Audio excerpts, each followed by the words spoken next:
Shout out the Jamaican duelists. What are the people gonna be screaming when Jamaica takes the hill? I say we call it Cool Runnings. Yo, what's going on, guys? The Worst Duelist. So today I have another deck profile for you guys. I have Nicholas JADUSINGH, kind of a lesser known player who does have tops. It is unfortunate. He does have quite a few top 8s and top 4s, but not a lot of people really know about him. He mostly has done a lot of the PPG tops. He has a YCS top 32. Definitely a skilled player. I'm just trying to show you some love there, Nick. I know you're a little upset. No one really gives you the recognition. But anyway, today I have his top 4 Sky Striker deck list. Nick's deck's a little bit more teched out than the average Sky Striker deck, so he does go a little bit more in depth than you might think that you could with the Sky Striker deck. But yeah, I don't really have much more to say here, but I will say don't forget to like, comment, and subscribe.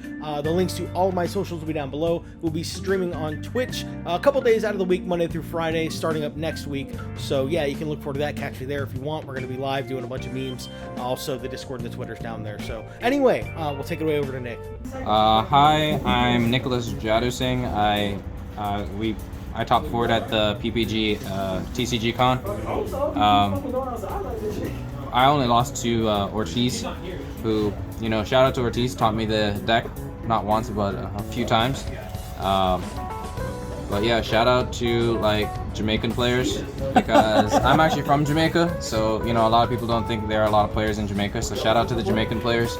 Shout out to the Miami and Fort Lauderdale group, because I used to live down there. And shout out to the Tampa community, Alejandro, Saltzman, you know, Ortiz. You know, shout out to all those guys. They really helped me quite a bit, especially learning this deck. Let's just get straight into the profile. 3 Ray, in Ray we trust. Ray's like, you know, I'm glad she's back.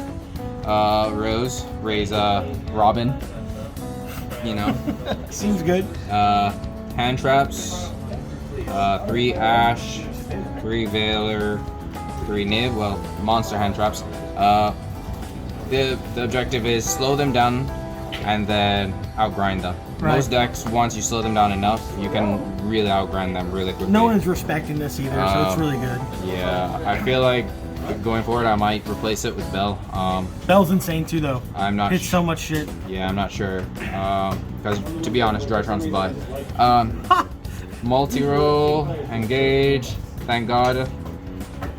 3 Widows. Double shark cannon. Afterburner. Jamming waves. 2 Area 0. Coordinate drones. Eagle booster. I actually do have a question for you. All right, shoot. About let me see. Yep. I have a question for you about exactly this card, because I know a lot of people are cutting this. How did you feel about it? Not necessarily why did you play, but how did you feel about it in the event? I liked it. It was very helpful. The secondary effect was great because it's non-targeting removal. Yeah, it's good. It's nice to force out the Tri-Brigade Revolt. Yeah, that's fair. That's very fair. Yeah, you force that out. I kind of figured that they were going to be Sky Striker players, so this is a nice way to actually like mess with them a bit. Yes, indeed. So you knock out their monster, knock out their back row, then their monster. Then if you have Rose Engrave, it triggers. And if they have a Ray Engrave, theirs will triggers. Chainlink 1 is going to be Rose. Chainlink 2 is going to be Ray. Ray comes back. Rose comes back. Rose negates Ray, so she can't tag anywhere. Right, that's actually pretty good. Yeah. And I've always been a fan of this card, so I'm actually pretty glad you included that as well. But yeah, I just wanted to know your thoughts on the jamming waves. Yeah, the Eagle Booster was great. It helped me survive from getting OTK'd. It was great when people tried to negate my effect with Imper. Yes, that's on your Kagari and shit, right? Yeah, it's pretty good. So it helped in a lot of scenarios. It helped when I tried to Needle Fiber. Oh, to go for that play as well. That is pretty good. I went Needle Fiber.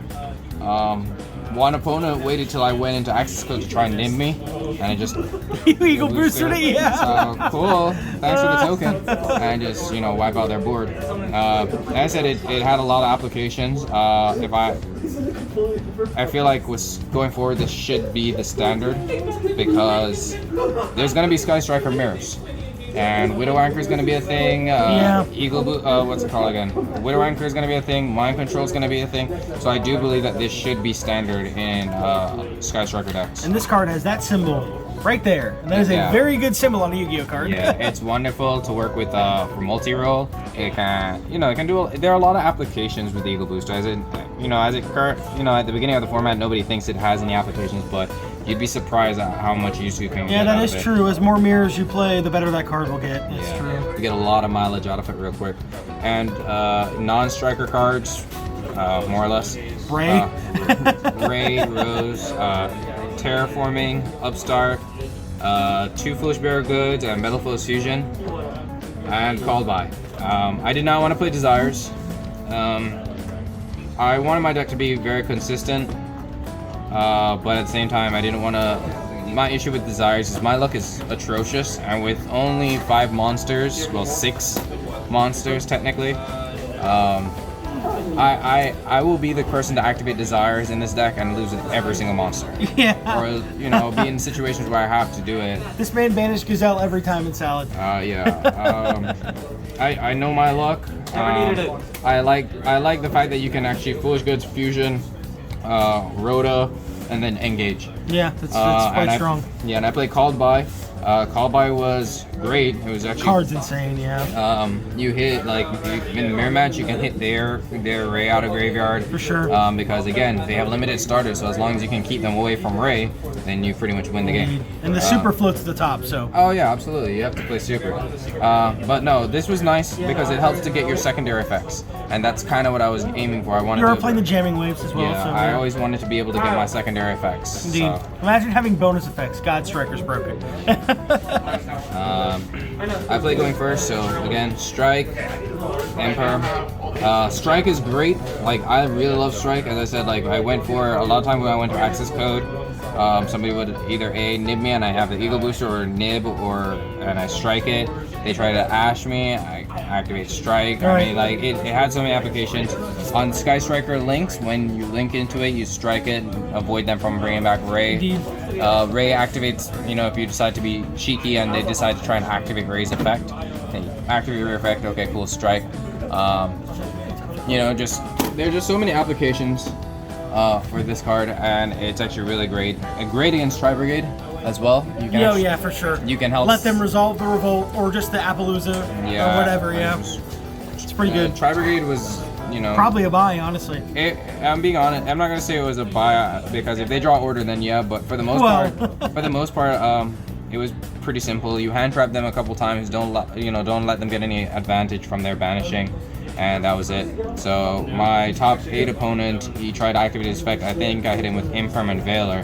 And that ended his turn, and once that happened, it just snowballed way out of control. You just have too much advantage at that point. Yeah. This fucking deck's an advantage machine.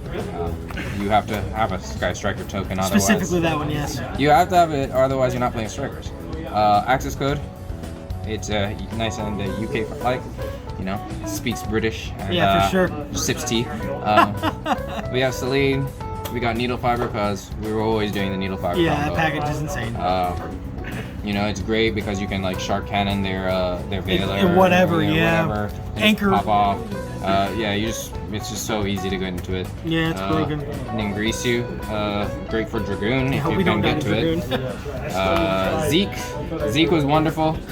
With Rose, you can trigger Rose and combo off. Right, yeah, you'll never need another one either, so. Yeah, it was great for removing pains in the ass cards. You ever summon it? A lot of people I summoned it a couple times to protect me from dying. That's why I said the Eagle Booster, between Eagle Booster and Kaina, it helped a lot. Hayate, need to load up that graveyard, send engage, add engage. Right. 3 Kagari, great card, love it. You just must play 3 of all you have to, if you're not playing 3, something's wrong. And 3 Shiz. This is your grind game. Those 9 are your grind game. This one is probably, I think this one is probably my favorite, to be honest, because this sets you up for the next turn. Yes. And I always feel like you have to try and play a couple of steps ahead. Yeah, you do. You do need to be thinking about your next turn, not just their next turn, and maybe their turn after that. Exactly. 3 Skullmeister. 3 Cycle Reader. I played 1 Drytron. That match lasted maybe about 20 minutes. Once you're able to open at least 2 hand traps, 1 to 2 hand traps, you're normally winning. If you get to go first, just make sure you have Shark Cannon and just start like messing with their plays. Right, indeed. Snag that gamma. Yeah, exactly. Just Shark Cannon everything.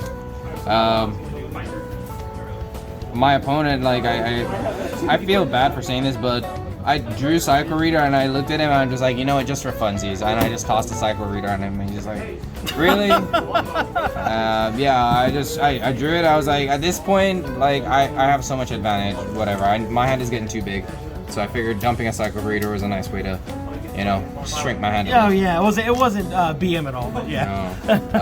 No. Triple Twin Twisters. We were never losing to the back row decks. Yeah, you just play through it. We're not playing. Play around it.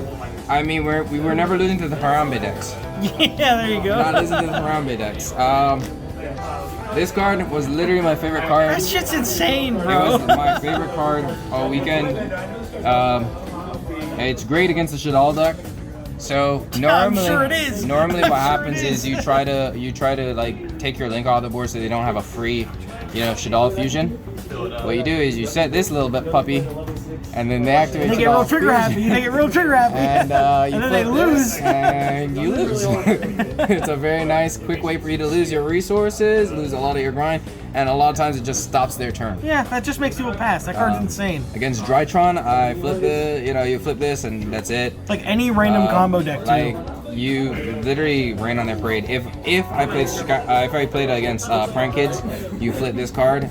They can't play their Real turn. bad, yeah. It just does so much, and it's chainable. So if they're activating Lightning Storm and stuff like that, Yep. you were never the Blind losing. Twins, and we were never losing to those decks.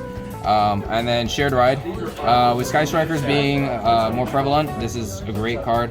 Against Drytron, this is hilarious because if they start popping off, you go first. You side these in. They go, they go in their turn. And let's just say they storm you, they duster you. You go sick. Shared Ride, cool. Enjoy your turn. You can combo and give me 6 cards to stop you, or you can just stop.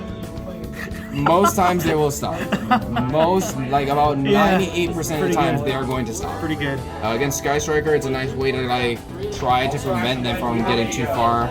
Because in the Sky Striker mirror, it becomes who has more. Yes, indeed. And then eventually someone will blow their load. Yeah, pretty much. Wow. I feel like the deck performed amazingly. One thing I would change in the side, I would take out the Meisters and probably put in Cosmics. And the reason for that would be because more people are going to be side decking Imperial Order, Anti-Spell, stuff like that. Just gotta have that out. And you need to have that out because, that is literally the only thing that literally kills this deck. Yes, indeed. Except Shared Ride. But I mean, shared Ride, I mean, you can kind of play through. Yeah, indeed. It's not great, but you can kind of play through it as long as you can kill them. But you just can't beat Anti-Spell and Order. But an Anti-Spell or Order just literally stops your entire game, and I feel like having the extra backer removal will probably be essential, especially with people trying more things with the Amazement cards, the Guru decks. Locals are starting back up, so we're gonna see all the Guru, the Harambe's coming out. All the Harambe deck coming out. Evenly would be a good thing to consider as well because Evenly. it plays through those cards quite well. But yeah. So that's why you don't have like floodgates, like there can only be one and stuff like that, because when they activate Twin, when they activate Lightning Storm, if they activate Duster, you're literally locked out. So you want to have chainable things, so that you're just not getting blown out right off the rip. I agree. So you already did your shout outs and stuff. So I mean, you got nothing else to say about the list, right? You pretty much covered it all. Yeah, I tried to make sure to cover everything. If there's any other updates, I will definitely make sure that you are the first to know, man. Thanks, dude. I appreciate Give that. me that exclusive. I got you. Indeed. All right. Well, the socials will be down below. Any other links that will be necessary will be down below as well. But yeah, shout out to you, Nick. Congrats on top 4. You're the man. Ortiz, you're a god. Fuck off. But he is a god. He is a god. Thanks for watching, guys. See ya.